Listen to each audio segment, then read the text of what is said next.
하나님 말씀 베드로전서 3장 1절부터 12절 말씀입니다. 신약성경 380페이지 베드로전서 3장 1절부터 12절 말씀, 제가 봉독하고 마지막 절 합독하겠습니다. 아내들아, 이와 같이 자기 남편에게 순종하라. 이는 혹 말씀을 순종하지 않는 자라도 말로 말미암지 않고 그 아내의 행실로 말미암아 구원을 받게 하려 함이니, 너희의 두려워하며 정결한 행실을 봄이라. 너희의 단장은 머리를 꾸미고 금을 차고 아름다운 옷을 입는 외모로 하지 말고, 오직 마음에 숨은 사람을 온유하고 안정한 심령에 썩지 아니할 것으로 하라. 이는 하나님 앞에 값진 것이니라. 전에 하나님께 소망을 두었던 거룩한 부녀들도 이와 같이 자기 남편에게 순종함으로 자기를 단장하였나니, 사라가 아브라함을 주라 칭하여 순종한 것 같이 너희는 선을 행하고 아무 두려운 일에도 놀라지 아니하면 그의 딸이 된 것이니라. 남편들아, 이와 같이 지식을 따라 너희 아내와 동거하고 그를 더 연약한 그릇이요 또 생명의 은혜를 함께 이어받을 자로 알아 귀히 여기라. 이는 너희 기도가 막히지 아니하게 하려 함이라. 마지막으로 말하노니, 너희가 다 마음을 같이하여 동정하며 형제를 사랑하며 불쌍히 여기며 겸손하며 악을 악으로 욕을 욕으로 갚지 말고 도리어 복을 빌라. 이를 위하여 너희가 부르심을 받았으니 이는 복을 이어받게 하려 하심이라. 그러므로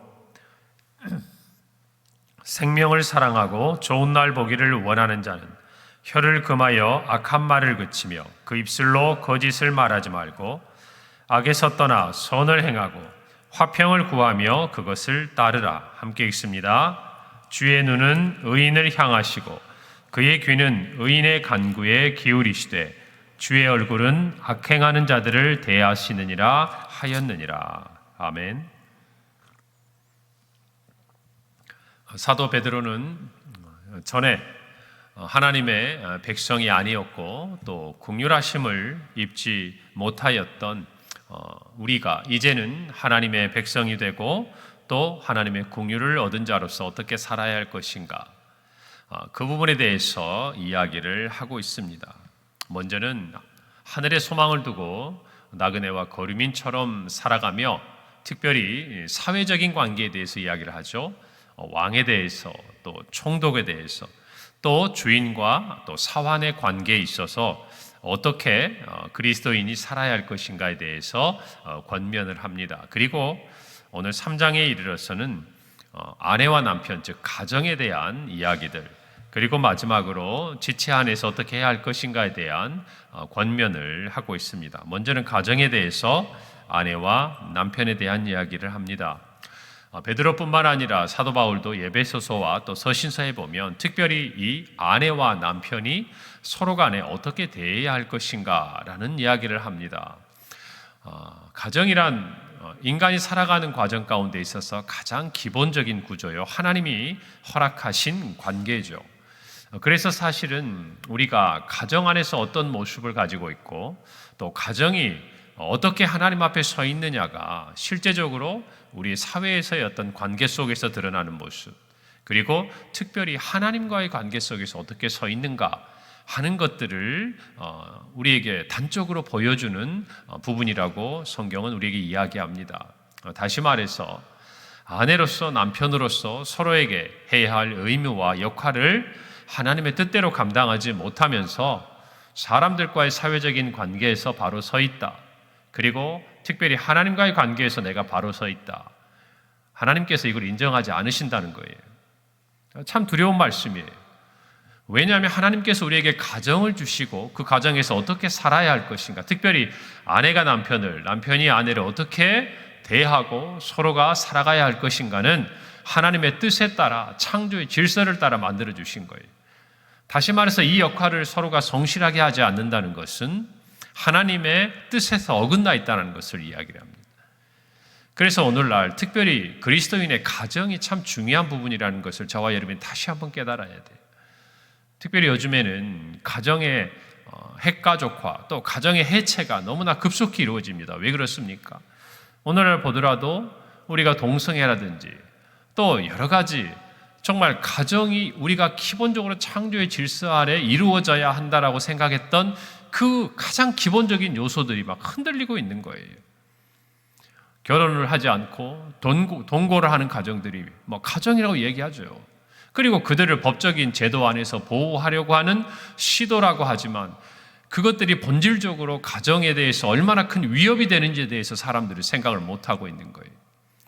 오늘날 저와 여러분도 오늘 이 시대를 살아가는 그리스도인으로서 우리의 자녀 세대, 다음 세대에게 가정에 대해서 기대와 소망을 주는 역할을 해야 돼요. 부모님들의 부부관계를 보면서 부모님들의 가정에서의 모습들을 보면서 자녀들이 자연스럽게 부부에 대한 가정에 대한 어떤 좋은 생각들, 성경적인 가르침을 떠올리고 살아가야 이 자녀들이 나중에 성장을 하고 또 가정을 이루는 때가 되었을 때 자연스럽게 그것들을 받아들이고 긍정적인 생각을 갖게 되는 거예요. 그런데 그것들을 주지 못했을 때, 더군다나 오늘날의 사회적인 어떤 시류와 요즘 젊은 세대가 겪고 있는 어려움들, 두려움들이 가정에 대해서 굉장히 소극적이거나 위축되거나 더 나아가서 부정적인 생각을 갖게 하는 것들이 너무나 많은 것들을 봅니다. 오늘 저와 여러분들이 말씀을 통해서 분명히 우리가 가정 안에서 어떤 아내요, 어떤 남편으로 살아가고 있는지, 또 우리의 자녀들에게 무엇을 가르쳐야 하는지를 다시 한번 새겨보기를 바랍니다.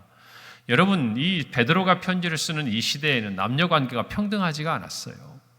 우리도 조금만 역사를 거슬러 올라가 보면 우리나라가 선교사들에 의해서 정말 복음이 들어오기 전까지는요, 너무나 일방적인 관계였어요. 여인들의 희생이 강요되고 정말 남자들의 어떤 아내들에 대한 배려 없음, 물론 뭐 그 안에서 그 질서 안에서 잘하는 사람은 언제나 있었겠지만 사회적인 분위기가 그랬어요. 여러분, 우리가 알듯이 선교사들이 처음 우리나라에 들어올 때 오죽했으면 그리스도인이라면 이렇게 하지 말아야 된다라고 가르쳤던 큰 세 가지가 하나가 처첩제도였어요. 그때는 당연하게 그런 일들을 하면서도 그게 부끄러운 줄을 몰랐어요. 그것 때문에 배우자가 얼마나 힘들어하고 마음 아픈지를 알면서도 그냥 무시하고 지나갔어요. 그게 하나의 시대의 문화였어요. 여러분, 그리고 또 하나가 뭐가 있습니까? 음주와 도박 아닙니까? 여러분, 음주와 도박을 하면 온 가족이 고통을 받아요. 자녀들도 고통을 받지만 가장 큰 고통을 누가 받습니까? 아내가 받는다고 말이에요. 그러니 건강한 부부관계가 될 수가 없는 거죠. 가정이 이루어지기가 어려운 거예요. 그래서 선교사들이 이 부분에 대해서 구별하여서 믿는 성도는 이 세 가지를 하지 않아야 된다라고 가르쳤던 거예요.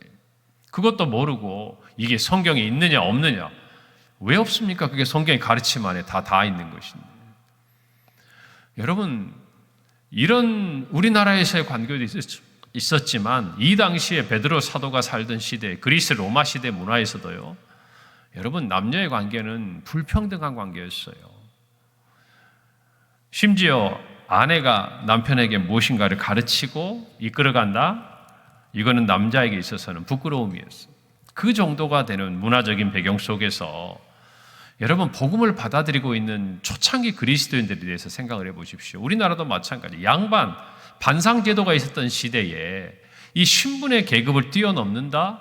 여러분, 상상할 수 없는 일이었잖아요. 그런데 그걸 복음에 해냈지 않습니까? 오늘 저와 여러분이 그런 얘기를 한다고 하면 그 사람은 얼마나 시대에 뒤떨어지고 의식이 잘못되어 있는 사람이라고 우리가 너무나 자연스럽게 여기고 있는 이것만큼이나 조금만 우리의 역사를 거슬러 올라가 보면 그런 시대가 있었다 그 말이에요. 여러분, 이 베드로가 편지를 쓰는 시대에도 마찬가지예요. 그러니 여러분, 오늘 성경 1절에 있는 대로 특별히 불신자의 남편과의 가정을 이루고 있는 아내들에게 있어서 정말 자기들은 하나님의 뜻이 무엇이고 창조의 질서가 어떤 것인지를 다 알고 있는데 그것을 모르고 자기에게 그와 같은 대우를 하지 않는 남편들에 대해서 어떻게 해야 할 것인가? 여러분, 이 부분에 대해서 베드로는 지혜롭게 행동하라고 이야기를 하고 있는 것이에요. 여러분, 이것이 다툼이 되지 않게 하라는 것이에요. 옳고 그름의 문제가 아니에요. 부부는 생명의 문제예요. 함께 살고 함께 가야 되는 문제다 그 말이에요. 이긴다고 그래서 그것이 덕을 세우는 것이 아니라 그 말입니다.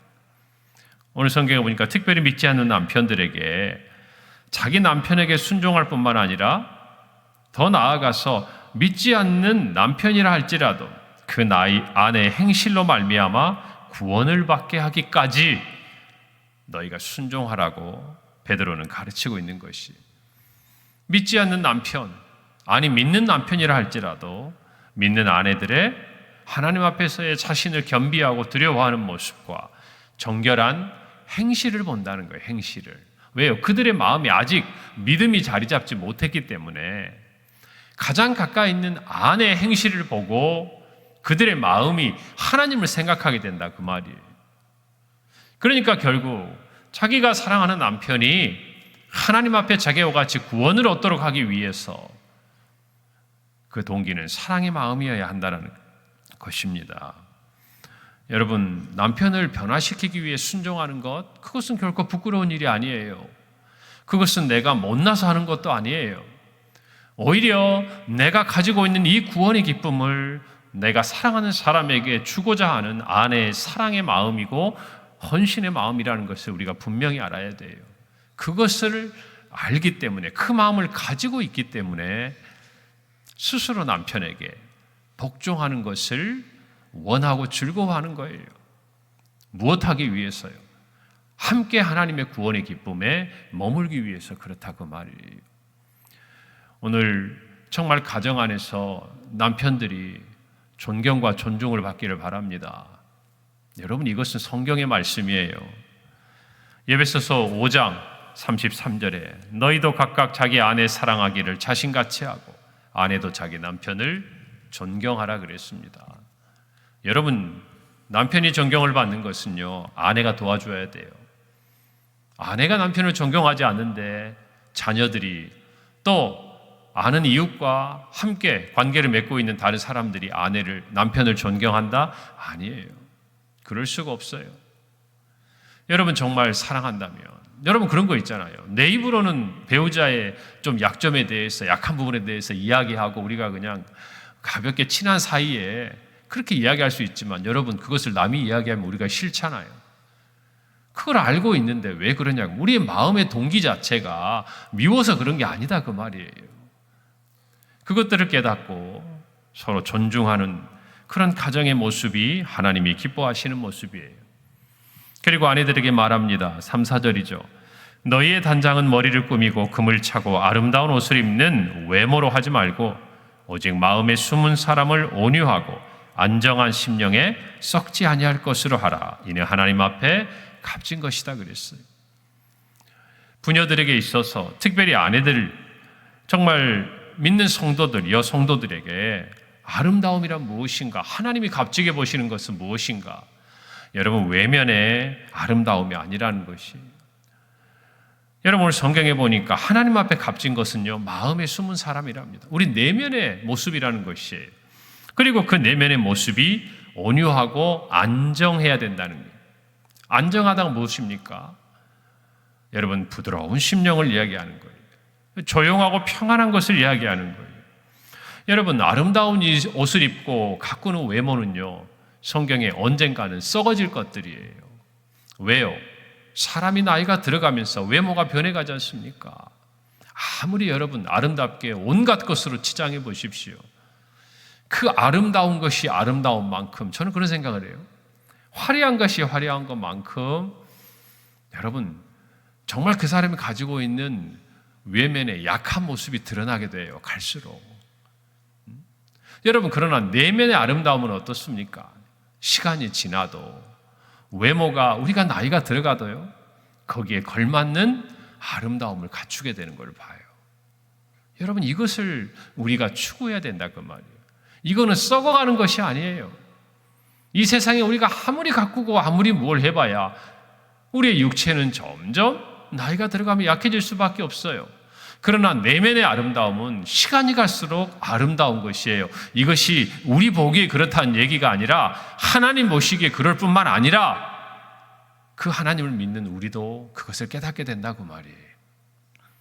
오늘 저와 여러분뿐만 아니라 특별히 아내된 우리 성도들께서 이 부분들의 마음을 성경 말씀의 뜻으로 알고 잘 가꾸고 다듬어 가시기를 바랍니다. 그리고 성경은 사라를 이야기를 하고 있죠. 여러분, 더불어서 베드로는 남편들에 대해 이야기합니다. 지식을 따라 7절에 너희 아내와 동거하라는 거예요.